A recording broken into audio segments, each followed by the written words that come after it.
So I found this St. Peter's Rupee Red Ale. I found it at work actually. However, looking on the box it says best before April 2015. So it's over 6 years out of date. But will it still make a decent brew? Let's find out.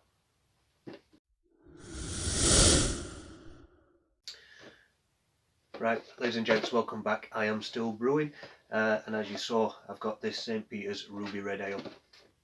6 years out of date. Now it comes with 2 cans of the malt, which I've had warming up in hot water. Some pretty vague instructions on the box. Some premium made in EU yeast. And a packet of Goldings Hop Powder, which is a maltodextrin and some hop oil.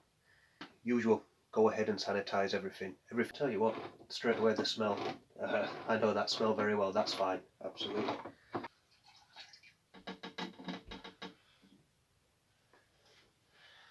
Beautiful.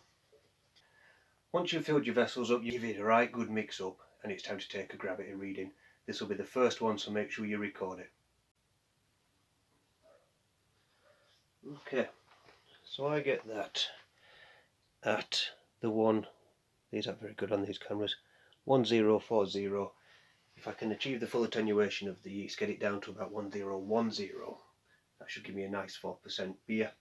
Right, so at the beginning of the video we noted it was a 6-year-old beer kit, well 6 past its best before use date, and the elements that came with it. One of those was the Goldings Hop Powder and complete sachet. Let's have a look inside this one.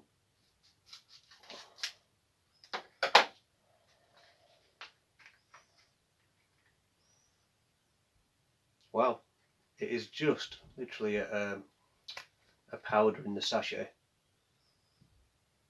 and you can smell the oil from the hop. I know it says it has hop oil in it, but that's exactly what you can smell. So I'm going to go ahead and I'm going to add that to my vessel. Quite happy with that. Never done it like this before, but that's what the kit says. I'm going to put that in, and then it says for you to add your yeast. At the beginning I didn't show you this, but what I decided to do was make a yeast starter just to check on the yeast, see if it was working properly or not.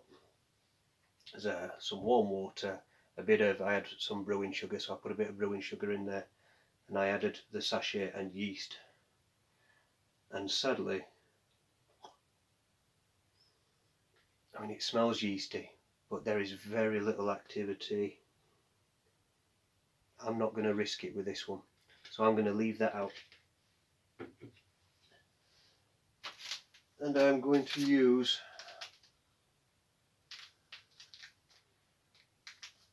a packet of the yeast that comes with the, this one actually came with a Wilco's kit. So I'm going to go ahead and add that one in.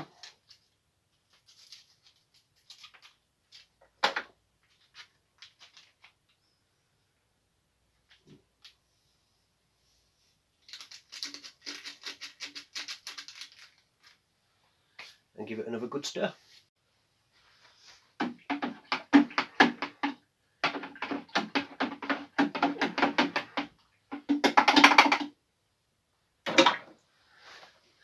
And that is it. I want to get the lid on, get the airlock on.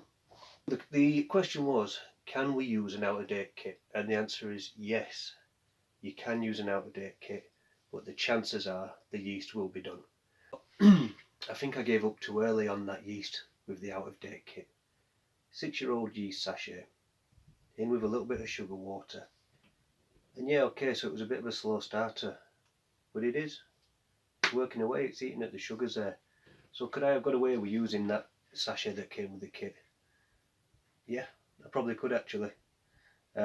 We've gone ahead and used the other yeast anyhow, no problem. So can you make a 6-year-old out-of-date beer kit with everything that's in the kit? Yeah. If you want to find out how this turns out, drop me a comment down below. As soon as it comes out, I'll let you all know if you want to drop me a comment. And don't forget to subscribe, because we've got plenty more going on. I've got another Wilco's on. I've been experimenting with a couple of turbo ciders as well. If you're interested in turbo ciders, once I get the recipes on them sorted out, I will pop up some videos. So yeah, stay tuned, keep in touch, and keep on brewing.